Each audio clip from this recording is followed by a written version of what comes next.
Hallelujah. आज हम पवित्र वचन में से सीखेंगे जिसे लिखा है परमेश्वर के दास प्रेरित अंकुर नरूला जी ने। आइए हम आज के पवित्र वचन पर अब मनन करेंगे। प्रभु यीशु की स्तुति हो।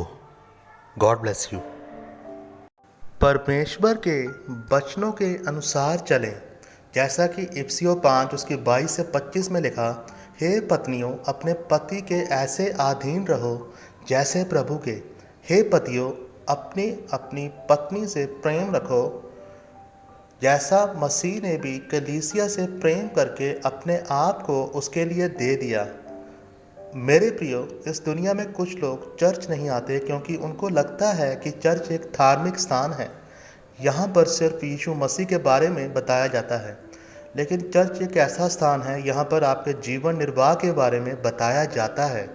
इसीलिए कुछ लोग गवाही देते हैं कि हमने चर्च में आकर वचन सुना, उस पर चलें और हमारा जीवन बदल गया।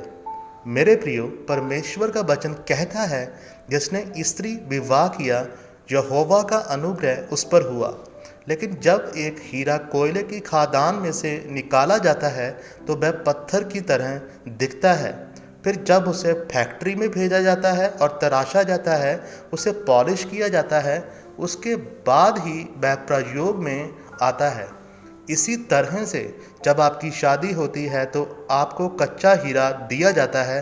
शादी के बाद आपकी इच्छाएं पूरी नहीं होती तो आप नाराज हो जाते हैं, लेकिन आपने जो दर्शन अपनी शादी को लेकर देखा था वह पूरा हो सकता है अगर आप उसके लिए मेहनत करें और परमेश्वर के वचन के अनुसार चलें।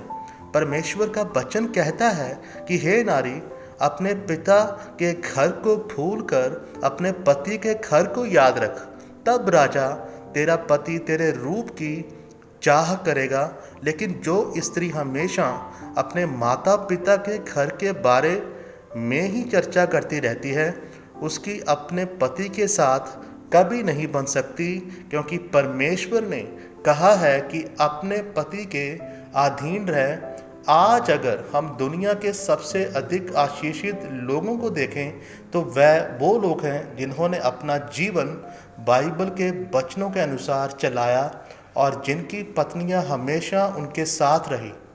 मेरे प्रियो, अपनी पत्नी को सुरक्षा देना आपका काम है, क्योंकि परमेश्वर ने यह आपको एक मददगार के रूप में दी है। जब परमेश्वर ने देखा कि आदम अकेला काम कर रहा है और उसका कोई सहायक नहीं है, तो परमेश्वर ने आदम की पसली निकालकर औरत को बनाया। इसीलिए परमेश्वर ने औरत को कहा, जिस तरह तू परमेश्वर के अधीन है वैसे ही अपने पति के भी अधीन रह। जब आप पर दूसरे लोगों को बताते हैं कि मेरा पति नशा करता है, मारपीट करता है, तो आप अपने पति को नंगा कर रहे हैं। और अपने पति को नंगा करने का मतलब है अपने सर को नंगा करना। उसी तरह जब एक पति लोगों के सामने अपनी पत्नी की बुराई करता है तो वह अपने शरीर को नंगा कर रहा है, क्योंकि उसकी पत्नी का शरीर उसका अपना शरीर है। इसलिए मेरे प्रियो, शैतान से अपने जीवन को बचा कर रखें। परमेश्वर का वचन कहता है कि कबूतर की तरह भोले और सांप की तरह होशियार बनो।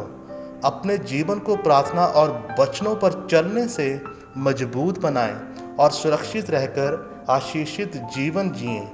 आज के वचन से आप सब आशीषित हो। आमीन। आइए परमेश्वर के दास के द्वारा लिखे हुए अंगीकार को अब हम करेंगे। सर्वशक्तिमान परमेश्वर, इस वचन के लिए मैं आपका धन्यवाद करता हूँ। परमेश्वर, मैं अंगीकार करता हूँ कि मैं अपने जीवन को आपके वचनों के अनुसार चलाऊँगा और आपकी सिद्ध इच्छा में बना रहूँगा। प्रभु यीशु मसीह के जिंदा और जलाली नाम में हम सब मांगते हैं। आमीन। आज के वचन पर मनन करें और परमेश्वर के वचन पर चलें। God bless you.